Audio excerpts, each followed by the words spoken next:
matchup. The Fiora's not there available for a skill matchup, and Cloud9 are hovering. An old favorite of theirs. They are a Shen top team since the Impact days. One of the scary things, though, is that it's not ideal to lose a portion of your jungle like the Wolf Camp, but because Svenskeren did start topside and got access to his Raptors and Krugs. Oh, we're here. Tarzan's behind the tower. Chovy looking for the wall dive. Lands it. Cocoon's going to follow up. And that is first blood to Griffin. I was going to say, it's not the end of the world for us. Now.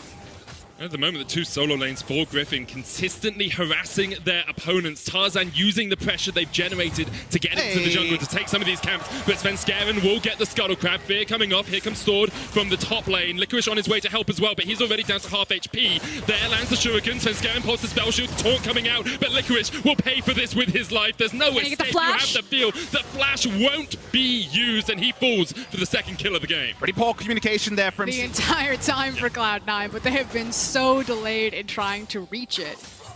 We'll see if they're able to use it, because if they don't manage to find a couple of kills off that first play, they might just fall. Licorice tries to flash there, but Sword underneath the tower. The Akali mechanics coming up trumps. Also bringing the cleanse and having access to the Zai ultimate, and they probably won't overextend their welcome until they have access to the TPs on Chovy and Sword. The world's freest Infernal walking over double control ward. The control ward advantage. If you actually look at the Rift, I believe there's at least all of this gold on a lot of different carries that spike very hard on 1 and 2 items. And as soon as they take the Infernal Drake, what do? They bring their bot lane up towards the top side of the map, they continue their vision control line, and they make C9 face check in. The quickness coming out here, Nisty's going to pop his stopwatch. Paranoia trying to jump on the backline. Svenskeren gets a lot of damage down, but the Blade Core will pull through them. Featherstorm coming out as well, and look at the backline. Sneaky, Divine Judgment trying to survive for the moment, but Chovy and Sword are still putting in work. Niski tries to flash away, just about escapes to live for the moment, but Licorice has been caught off towards the bottom side.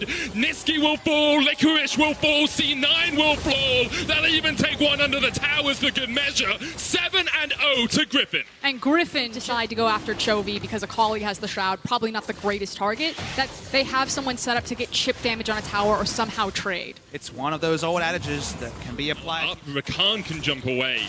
You have to invest a lot of resources into a kill that might still escape you. We might get one here. Here we go. Paranoia coming out, they're jumping onto the back line, but there's the rappel up.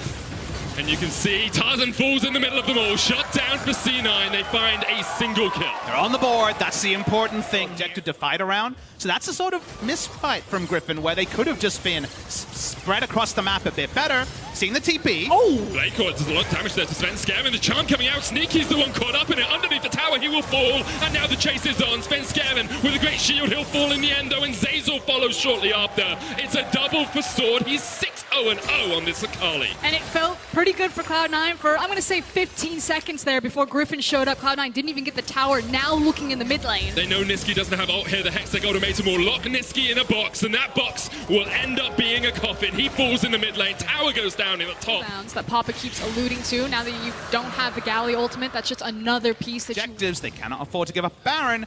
I look at the Drakes and I say this Baron going to be pretty fast. It's a great look so far for Griffin. Zazel trying to get away. The Justice Punch won't allow him to escape, but here comes the Paranoia. Maybe C9 have found a fight. Hextech ultimatum jumping onto the backline. Viper's already killed off Zazel, and there's the double. Svenskeren falls as well. Here comes Sword, slicing through C9. Their backline decimated, their team deleted. It's a clean ace for Griffin. I mean, C9 did find a fight, but it was from the game. 5,500 damage by Viper on the Zaya. Outrageous damage total here. For the inhibitor.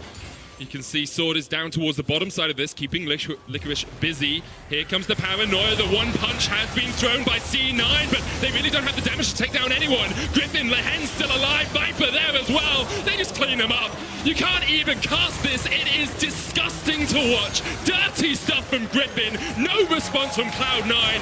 And Griffin just slammed through the door. They break down the walls. They break down the defenses of C9. And they lay a stake on a spot in the quarterfinals. They hit the perfect blackjack against Cloud9 and now have full control of top 2 in this group. A very impressive performance from Team Griffin, and Cloud9 need to find